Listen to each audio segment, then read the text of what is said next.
Friends, ಇವತ್ತಿನ ಈ ವಿಡಿಯೋದಲ್ಲಿ ಉಂಟಲ್ಲ, ಒಳ್ಳೆ ರುಚಿಯಾದಂತಹ ತುಂಬ ಸುಲಭವಾಗಿ ಮಾಡುವಾಗಿರುವಂತಹ ಬೋಳು ಹುಳಿ ಮಾಡ್ತಾ ಇದ್ದೇನೆ. ಬದನೆಯನ್ನು ಉಪಯೋಗಿಸಿ ಮಾಡುವಂಥದ್ದು. ಆಯಿತಾ, ಹೇಗೆ ಮಾಡೋದು ಅಂತೇಳಿ ನೋಡುವ. ಬದನೆಯನ್ನು ಕೊರೆಯುವ ಮೊದಲು ತೊಗರಿಬೇಳೆಯನ್ನೊಂದು ಬೇಯಿಸಿಕೊಳ್ಳುವ. ಬೋಳು ಹುಳಿಗೆ ಬೇಕಾದಷ್ಟು 1 ಚಮಚದಷ್ಟು ಅರಶಿನ ಹುಡಿ, ಒಟ್ಟಿಗೆ 4-5 ಚಮಚದಷ್ಟು ತೆಂಗಿನೆಣ್ಣೆ ಕೂಡ ಸೇರಿಸಿಕೊಳ್ಳಿ. ಇಟ್ಟು ಬೇಯಿಸುವ.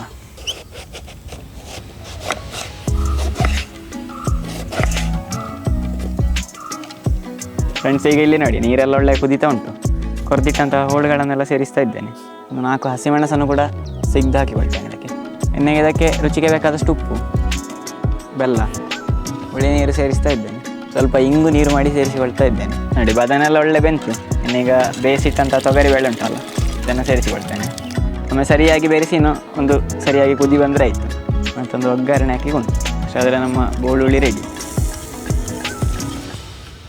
ಲಾಸು ಬೋಳು ಹುಳಿ.